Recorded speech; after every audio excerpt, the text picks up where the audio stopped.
since we're now live on YouTube, so we'll ready to get going?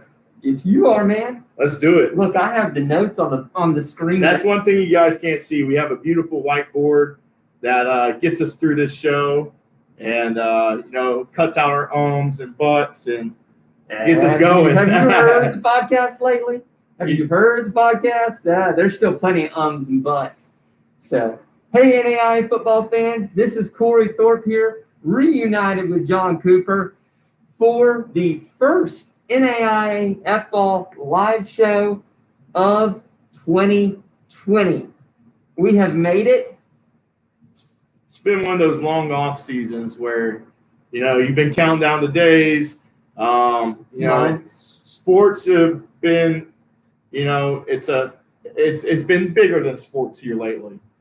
But, it's one thing that we've all been looking forward to. We've made it. I'm a high school coach in Florida, and I feel for those kids that haven't started football yet in NAIA. And I'm really proud of the ones that have and have done everything right with the safety protocols. And I'm looking forward to just some good football coming up soon. Definitely. Before we get started, let's talk about our kind of leading sponsors here. Fifth Quarter, they allow us to do what we do. We could not do this without Fifth Quarter. They make this thing go. They are your go-to for just about any collegiate sports team that you want to follow. They've got it. It's growing every day, and we are so proud to be a part of what they're doing over there. And second of all, we could not do this without the help of Temple Sporting Goods, powered by AgCraft. They have been here since day one. Absolutely. And let me add another one onto that, Corey. Robertson's Outdoor Cleaning Solution. Mm-hmm. Great guys. They sponsored the Wayland Baptist helmet section. Yep. And we're getting their logo set up for this season right there. So shout out to you guys. If you're in the Texas area, you need that soft wash, hard wash, pressure wash, get those guys going. Corey, let's just get into it. Let's talk some football. We got a top 25. Let's do it. We have a preseason top 25. It's not the coaches poll. Every division in football has a media poll. Yep. Except the NAIA. And it's just not me and Corey voting it. Yeah, we had it last year. It's just not me and Corey voting for it. There's other people involved in different regions of the country that cover different things. And, second year doing it, it's really cool to put the coaches poll and the media poll together. The media poll is there to keep the coaches poll accountable. The coaches poll is there to keep the media poll accountable. So I'm very excited to reveal what we have tonight. I'll tell you what, though.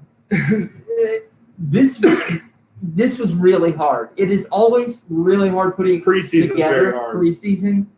You don't know what you got, so there's no disrespect to anybody that we no go out and earn it week one if you're worried about what your ranking is. I think it's well deserved preseason coming in. So let's go ahead and get started, man. All right, at number 25 we have Culver Stockton. They're going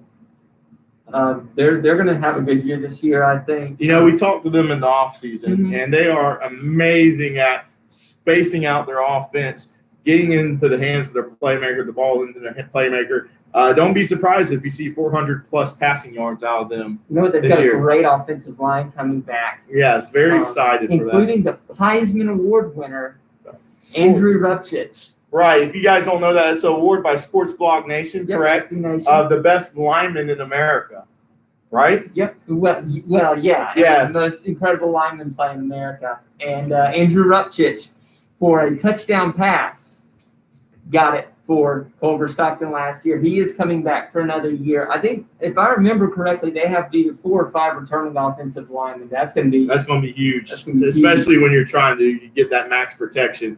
But 24, I can't really see behind me, but I'm going to assume that's Dort. Nope, that's Dickinson State. That's Dickinson State. Holy cow, I'm reading backward. Okay, so I really want to talk about Dickinson State here. We got some mail from them this past summer. Dickinson is the cream of the crop of the North Star. The North Star hasn't gotten that respect nationally, but 2 years ago, Dickinson had a huge upset over what's going to be our 6th ranked team in our top 25. We'll talk about Northwestern later, but I'm really interested in seeing what Dickinson, Corey, with this COVID-19 phenomenon. I'm really interested to see what happens with all this going forward. Yeah, I think Dickinson's got a good shot to corner the North Star. But we'll go more into that later. At number 23, playing in the spring is Montana Western. Right, they're in the Frontier. Is majority or all of the Frontier, correct? Yeah, I believe they're all playing in the spring, and they have that round robin. If you guys didn't know, we're going to get to it. The NAIA National Championship is May 10th. Mm-hmm. And so it is going to be interesting to see what happens in the fall, translates into the spring. And, we'll tell you who's playing in the fall and who's playing in the spring. Coming in at number 22 is Dordt. They have. There we go. Dordt out of the G-Pack. Yes. Really, the G-Packs had a 1-2-3 punch with Morningside, Northwestern. And, Dort's been creeping around that top 25 area in the back half. Is this the year they finally get something going for the Defenders? I like what I heard when I talked to their coach a few weeks ago, a month ago. He was really excited about what they were doing there. And coming in at number 21 are the Carroll Saints. We talked about the Frontier playing in the spring. Carroll had a really competitive year last year. They did. And, the Frontier, I think, is wide open. And I'm looking forward to that. You had the College of Idaho came out and dominated with so many returns they had last year. Now they have some new faces. The Frontier's wide open. Yep. So let's go to 20 to 16, going from the top. We have the Benedictine Ravens. They lose a lot off of what was a really good offense when it was rolling. Right. I definitely agree with that. I'm really looking forward to seeing what they got. I mean, you lose Schaefer Schutz at quarterback. You lose Stewart. You lose Neihart. Right. And I'm actually surprised they're this low. I mean, you have a staff with 3 guys that are 40-plus years together. You would think they might be a little higher, but that's okay. At number 19, you've got the upstarts out of the Mid-East Indiana Westland. Yeah, Indiana Wesleyan was very interesting. The last 2 weeks of the season last year, they controlled their own destiny to make the playoffs. I believe they split those last 2 games. Just short. Yeah, and they had a huge upset last year. Can't remember who it was against. I think it was maybe St. Francis, just off the top of my head. I think so. And so that it was close. It was like 31-30. Right, yes. That Mid-States, Mid-East we talk about all the time is the toughest division in AI football. At number 8, and guys, this entire slide, every team is some shade of red. So, if you can't see it real well, we apologize. At number 16, we've got the Southeastern Fire with their new head coach. Yeah, they had a lot of changes on the offense side of the ball. Shout out to my former teammate, Skylar Mayo, who's coaching the defensive line over there. It's going to be interesting. They're going to still be zone concept. They still have a big offense line with Brian Bell. The Sun division is playing this fall. It's going to be interesting to see Southeastern and Kaiser, and then you got the Week 1 game we're going to talk about later, where the 2018 Sun division champs Ave Maria in there. Yep. At number 17, you've got Ottawa of Arizona. That's Sooner Conference. Right now, it's just sort of picking and choosing who's going to play. You've got 3 teams that have opted out. And it's just, you got to feel for them. They're still not out with the schedule. Right. Yeah, it's going to be tough. But Iowa, Arizona last year showed a great passing attack. They had one blemish in the regular season. They took the championship away from Langston. They still had a split, even though Ottawa outright beat Langston. Langston has opted out. We don't know about them yet. They said they want to play in the spring, but there's no guarantee there. So I'm really interested to see that. Yeah, out of the Sooner, Langston, Texas College, and Lyon have all opted out. At number 16, we have the Evangel Crusaders. Coach Epla has done a great job with their front 7. Oh, man, yeah. And they're always going to compete. And, what I'm really looking forward to is that Baker game again. I mean, that's a must. That's on my bucket list to go watch. See one of those? Yeah. Take a look at the top 15. We have that team you just talked about, the Baker Wildcats. Can they? They looked rebound? impressive at times, but then they got embarrassed in the first round of the playoffs with a very, very good Kansas Wesleyan team. I'm really they're going to compete in the Heart South, and I see maybe they can make a run in the play. They haven't made a run in a while. Yeah, in the playoffs. Number 14, you have the Reinhardt Eagles out of the Atlanta metro area. They'll be playing in the spring. That part of Mid-South Appalachian, Reinhardt has dominated. They are by far the most physical team. They got to replace big names like Trey Coney at the left tackle position, but Reinhardt just has this culture of just physical football. A little one-dimensional, but very physical. Absolutely. At number 13, you got St. Xavier. I mean, in the Midwest, it's St. Xavier. And everybody else. Well, you've got all of the Nazarene in there. Right, who's won back-to-back victory bowls. Right. But St. Xavier, they're the king of the mountain until somebody knocks them off. Absolutely. Mike Feminist brings back a great team again this year. And coming in I have two teams there. At number 12, we've got the College of Idaho. They lose a lot of production out of what was a loaded team. Right. If they had a time to make a run, it was last year. Let's see. I think they've won, I'd like to say they've won 19 out of their last 20 games. Something like that. They ended 2018 on a 6-game winning streak, and they were undefeated until the playoffs. So I think they won 19 out of their last 20 games. So they are by far the favorite. And the last one outside the top 10 is number 11, Siena Heights. Very physical. Is this the year? I think me and you have both picked them. No, let's see. I'm looking at our whiteboard right here. I thought maybe we picked them as our dark horse. We did. We did. Okay, Okay. We did. Those are just favorite. Yep. Siena Heights is our dark horse for the Mid-States, Mid-East.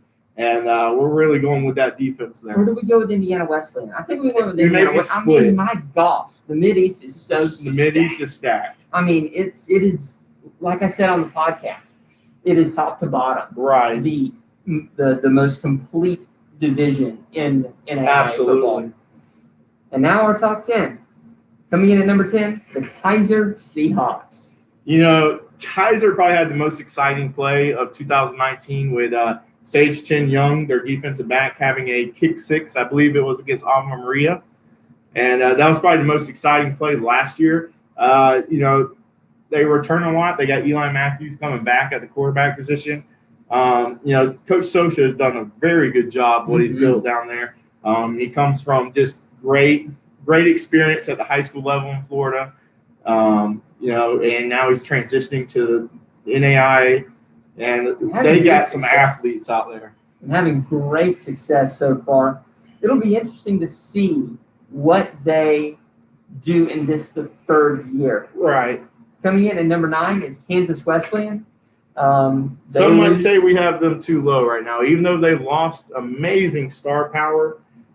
You look at their schedule, they should probably run the table. We'll get them to KCAC.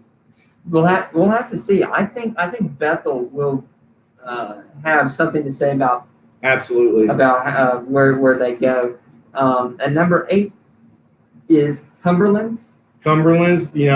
The guys out of Williamsburg, Kentucky, they had a 98-0 game last year against Union. They had a first-round playoff win against Kaiser.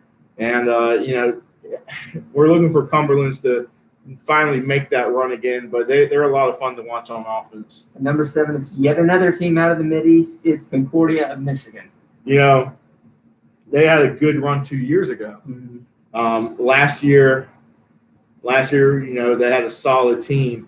I'm eager to see if they can get back up. They got the that 2018 standard. They got their running back coming back, right? And a few good pieces. We'll see what they can put together. Number 6, you heard John talk about it a little earlier, is Northwestern. They lost a couple of pieces off of that 2019 squad, but they still have an incredible quarterback wide receiver combo. I think the story with Northwestern this past decade, now continuing into this decade, is beat Morningside or bust, and that's our game of the week. But let's continue the top 5. Top 5, we get St. Francis of Indiana. We almost found out our Mideast. Right. You got the back-to-back national champions, so 2016 and 17.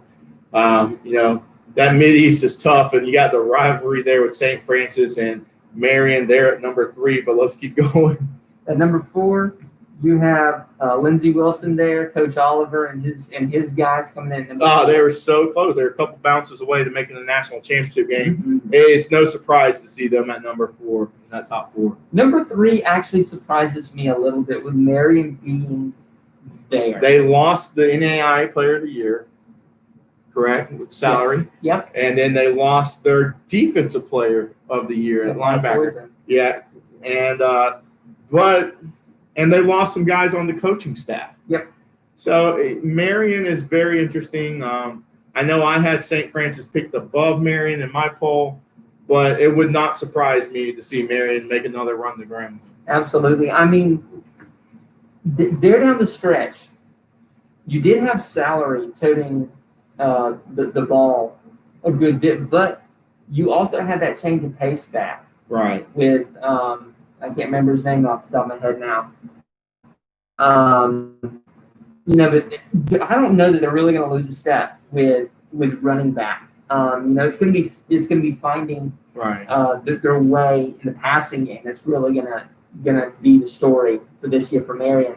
Number 2, we have Coach Woodley's Grandview squad. Definitely a come on the scene in 2019. We thought we were going to have an all-Iowa national championship with Grandview and Morningside. They met just a little early. We pleaded with the that would have been great for the state of Iowa. But Corey's wearing the Grandview shirt. That's no favoritism. We get sent shirts all the time, and thank you, coaches, for sending us shirts. Absolutely. They get me clothed through my work day, so I don't have to, wear my hand-me-downs from my dad. So thank you, guys, and let's get the number 1. No surprise. Morningside. Number 1. All throughout the board, back-to-back national champions. Morningside returned their starting quarterback, Joe Dolenchek. Jorgensmeyer at wide receiver. I think he's gone. Yeah, he's senior. Yeah. But Arne Ponder at running back is there. Yes. And so I still have a GIF on my phone of one of the best throws I've seen live in NAIA football. Dolenchek made, and that's deserved. I tell this story all the time. The first national championship we covered was 2 years ago at a Division I school, Bethune-Cookman, and their players were helping work the game. And Morningside walked out, and they're like, Bethune-Cookman players are like, "Holy cow! What do they feed their linemen? They are huge." They're Iowa corn, they're bigger than their own. So Morningside's the undisputed number 1. Absolutely. Let's talk a bit before we go on about 417 helmets. Obviously, we don't have a player of the week because, there haven't been any football to have player of the week. But 417 helmets is still our MVP. They make mini helmets, full-size helmets. Next week, we'll have it right here between us. Absolutely. They do great work. They do prints, and they just do a fantastic job. We are so lucky to have them on. And we are happy to have them on for another season. Let's get to some picks. Let's do it. We have our NAIA picks. If you haven't been coming into the podcast, we have been going through some of our picks. But let's get to it. For the North Star, we're both picking Dickinson State. It's just they're the cream of the crop. They will be until they're knocked off. Yeah, absolutely. Waldorf is going to have a good squad this year, though, I think. Yeah, Waldorf, Valley City. I'm really eager to see presentation out of South Dakota. I know they put a little money, but they've been flat on the field, so I'm looking to see if they are any improved. Absolutely. Hart North, we are both going with Grandview there. Grandview, no question. Their front seven's beastly. But, again, we think that Culver Stockton's going to really have a good year this year, and looking forward to seeing what they have. We are split in the Hart South. John, you're going with Benedictine? Yes, hard to go against 3 guys with 40-plus years on the staff. I'm going to take Baker. Okay. They defending champs. That's a reasonable pick. They have 12 returning division starters, plus any that are returning that weren't all division. Right. It's hard to pick against the Benedictine, but Baker has had it. Had it last year and came up just short. I think they're going to have to play it with a little chip on their shoulder. Absolutely. Now for the KCAC, we are again split. And John, how much crow are we about to eat? Yeah, I'm not looking forward to running into you Kansas Wesleyan fans again, but you guys should be happy. You do better when we pick against you. This is a point. I'm going with Avila, the team that lost by 1 point to Kansas Wesleyan last year. I really think they finally get some consistency going. Fun fact, they're the only team in the KCAC not in Kansas. But you went with Bethel, the triple option attack. I know they've got a lot of pieces coming back. They are ready to go. They are building that program. And I think this is going to be the year that Bethel really shows up. They really did a great job last year. It was their first top 25 appearance in quite a while. And so I really think that this is going to be the year that Bethel really jumps out and gets it. And then in the GPAC, there's not much to be said. Just Morningside. It's Morningside. Morningside. And both of us took Dordt as our dark horse. Right. We like what they're putting together over there. They're focused on breaking out of their mediocrity. Right. They're trying to pump out that middle of the pack. And they got a good shot at it at some point. And then we have the Frontier. College of Idaho, last year they had all those returning offenses. Right, absolutely. And, but we're going to go with Carroll here. It's Carroll this year that's bringing back. And don't get confused with our preseason rankings and, with our picks. Just different things can happen.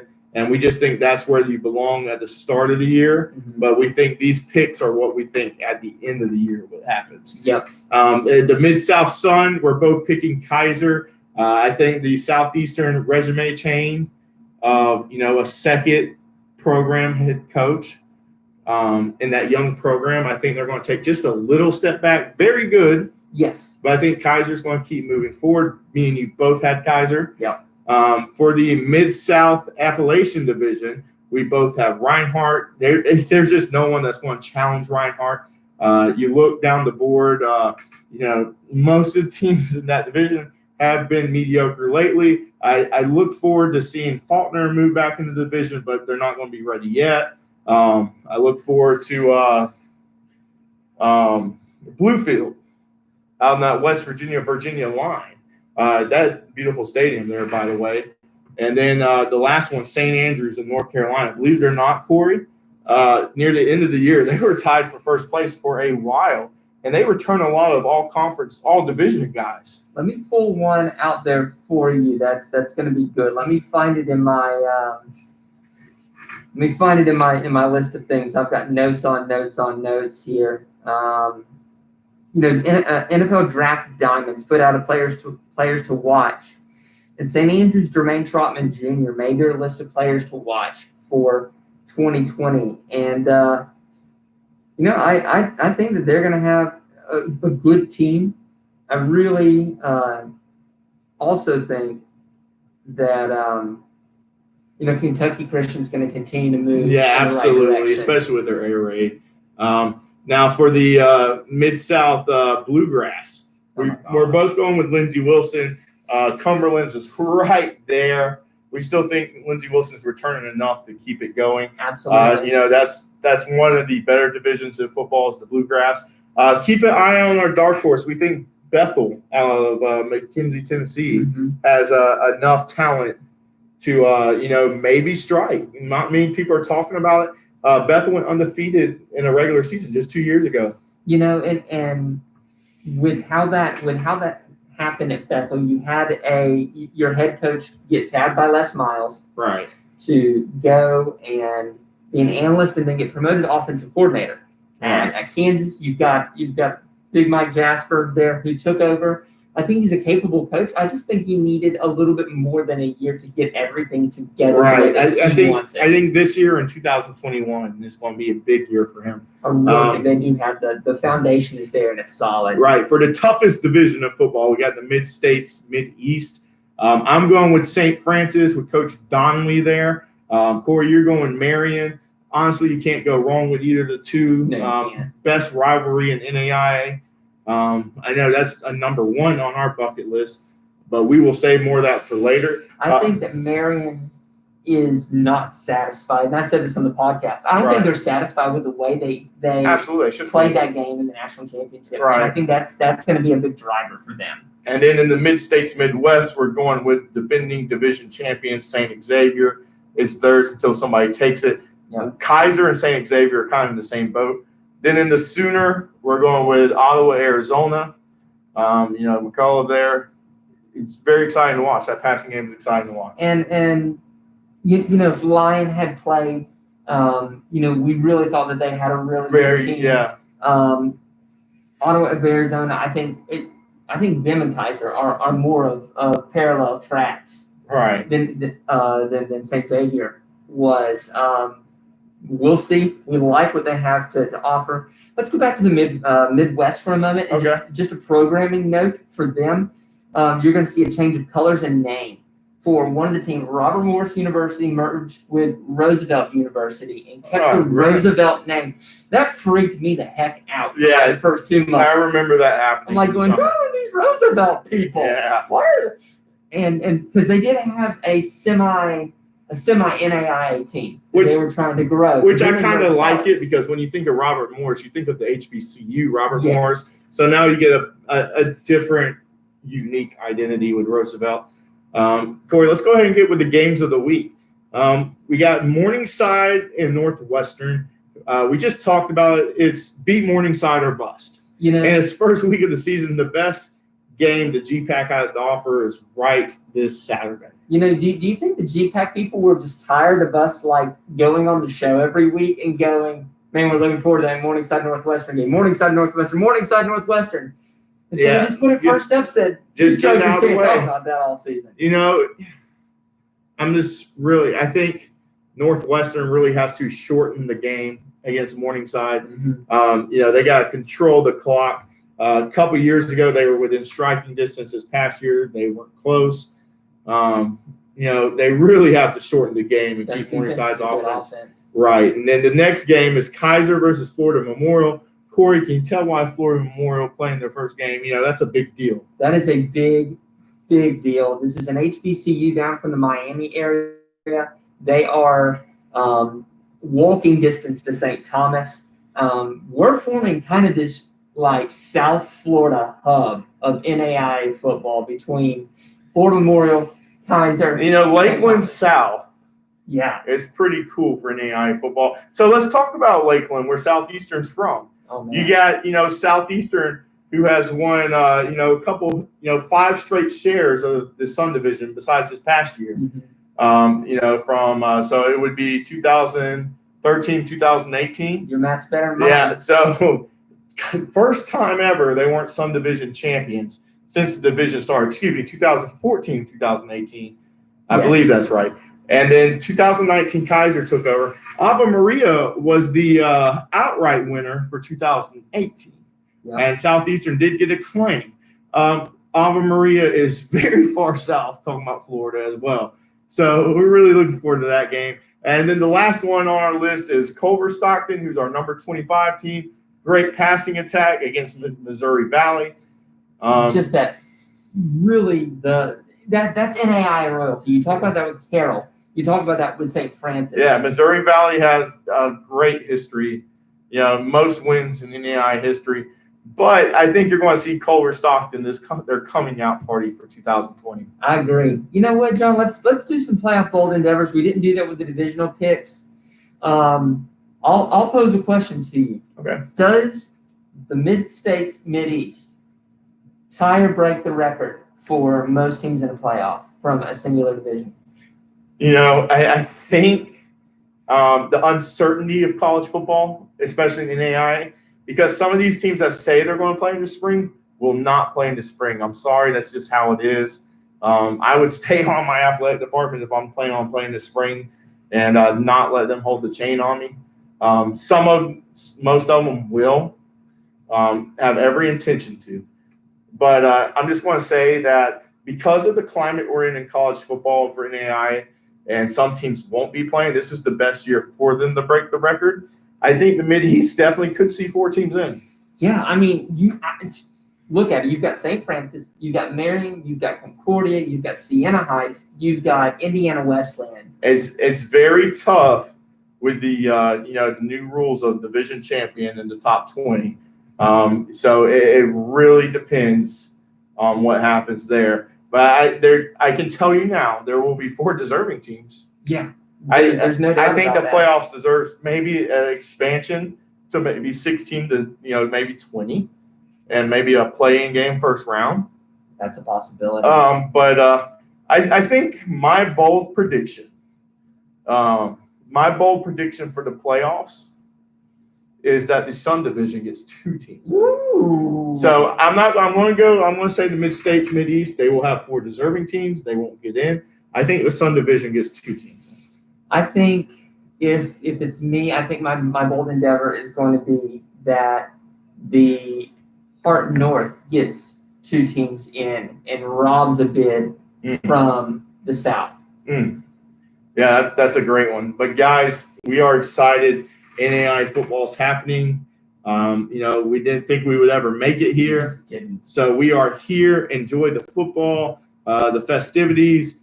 Players, if you're tuning in, just you only get a short time to play it. Soon, football is not that pickup game like basketball is, or church league softball, where you get that baseball feeling. Football is a one-time sport. You stop playing it after you're done. It's either get paid to play it or never put the shoulder pads on again. Even then, it's over. So just enjoy the moment of playing. From John Cooper, Corey Thorpe, you guys have a great Labor Day, and we will see you guys Saturday.